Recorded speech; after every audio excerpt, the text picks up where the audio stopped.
Hello, I'm Liam, and I'm here talking to Cheese on Toast about my new album FOMO. FOMO is an acronym for fear of missing out, which is something that runs relatively true in my life, and I'm kind of a firm believer that everyone is actually getting more and more FOMO as the years go by. It kind of seemed relevant to me, I guess, because I moved back to New Zealand for the first time in ages to write this record and lived out at Piha and was kind of relatively isolated and stuff, and so it was quite a shock to the system after a few years of touring I'll Be Lightning and being part of this stimulating rolling machine of touring and meeting people and trying to kind of participate, I suppose, in the international music scene. And to come back to New Zealand, it kind of it freaked me out a little bit, actually.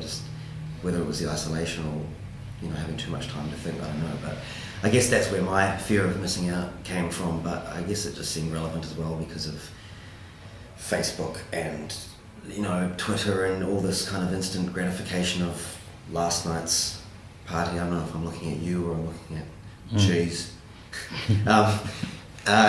Whether that I think everyone feels like they're always missing out on something because we know we know that so much more about what's going on and so I think it's sort of there is this perpetual FOMO forming internationally. I'm finding it fascinating with Twitter and stuff like that, how if now with the musician having more of a voice, it's sort of making people more accessible than they ever were, and I don't know if that's maybe ruining a bit of the mystery or something, but it can kind of go either way. I do appreciate though that now in some ways the artist has a voice that they didn't used to have, and if there's something printed about you that's not true or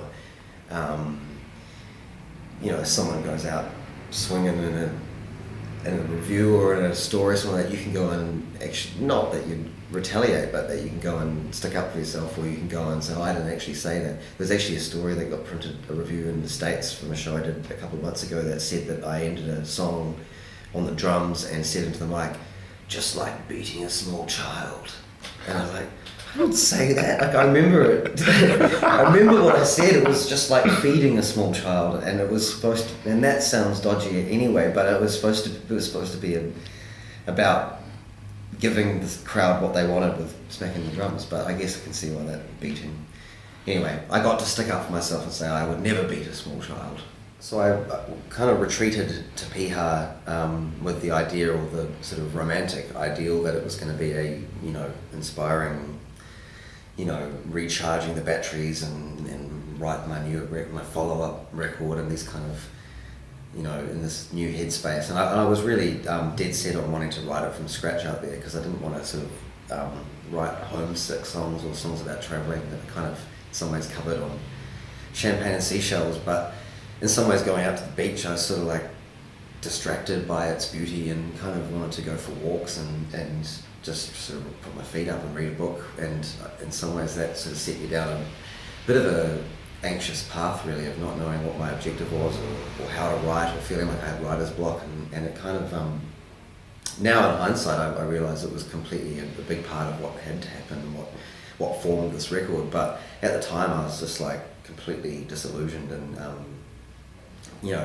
feeling happier than I ever had on one hand, but more freaked out and anxious than I ever had. And I think that kind of translates into a bit of the atmosphere of the record. And certainly, I think now listening to the record, it does tell kind of my story of the year and starts off feeling kind of edgy and anxious, and then through the course of figuring things out and whatnot, the last three tracks get really sort of joyous and like my epiphany or something. I figured it out finally, and so now talking about the record for the first time as well, with doing interviews, I finally feel like I've processed last year, and then I kind of understand the story of what happened, but in the midst of it I was like, I felt useless and like I couldn't do it anymore. But I guess I don't want to hear someone else's record about how sweet things are, so I guess it's a good thing. So I'm back in New Zealand for 2 days, and I've just been in the Southern Hemisphere for about 6 days, and then I head off tomorrow to go to Berlin and start a tour there and start heading west across Europe, and then head back to the States and playing this really exciting festival called Solid Sound up in Massachusetts which is curated by Wilco and has really diverse kind of lineup of bands. Levon Helm's playing, which I'm pretty intrigued about. They've got art exhibitions and stuff like that. It's kind of like a Camp Low Hum, but on a slightly, probably older vibe, I suppose. But yeah, and then I head back down to, I head back to the UK. It's actually mental. Back to the UK for a tour, then to Australia for Splendour, to New Zealand in August for my New Zealand tour, which is probably what I'm almost most looking forward to. And then back to Australia for a tour, then back to America for a tour, then back to the UK and Europe for a tour, and then it's Christmas time and I'm going to collapse into a ball of exhaustion and furiously masturbate.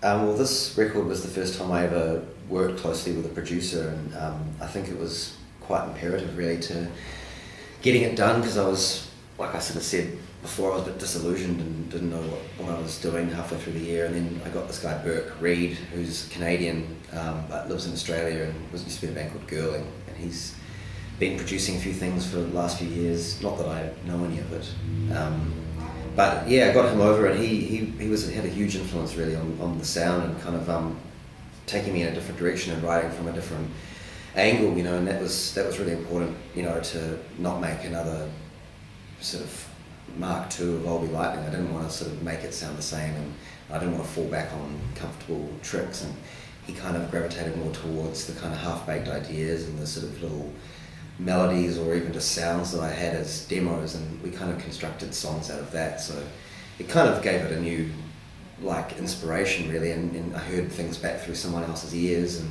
it was also the first time I kind of worked solely on Pro Tools. I've always sort of been an analog advocate and, you know, pretty Nazi-ish about it, but in some ways all the preconceptions I had about working on Pro Tools were thrown out the window, because I kind of thought maybe it would strip it of its soul or spontaneity or something. But in some ways, with Burke at the helm, I could kind of go and play as wild as I wanted, and not worry about getting a whole take or worry about whether, you know, worry about anything. I could just go nuts, and we kind of then constructed the songs. You know, they still sound quite natural and live, but we kind of constructed them out of the most inspired bits and the most, you know, wild bits. And in some ways I feel like it's captured closest to my live show than anything I've kind of done before, which is always the most elusive part of the recording process for me, is to figure out how to get that live image.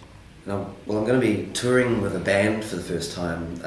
Normally it's just been me and EJ, who sings with me, and we kind of did our one-man, one-woman band thing. But yeah, I've sort of added to it I've got my little brother Elroy on drums and Joel Mulholland on bass, and yeah, so we've been playing as a three-piece, and it's been really exciting. And EJ went off and did her own record. She didn't actually come and help me with this one, but for very amicable reasons, as everything was cool. But I was kind of very respectful of her doing her own thing and didn't know whether she wanted to come and join us, but I'm excited to say that she's coming back on board and going to be with us on the album touring, and which is really exciting, because I've got so many harmonies and vocal things that are kind of, you know, almost the most important part to me, and she's another kind of untamable musician like Joel and Elroy, and I think yeah, it's going to still have that disastrous kind of teetering on the edge feeling that the last show did, but with more people and more chances things will fall apart. So this is my new record, FOMO. It's out now. It's looking lovely. I only just saw it for the first time the other day. Thanks to Anne's for laying it out, and Sarah Larnick for doing the wonderful art. I feel very lucky to be involved with such amazing women. Goodbye.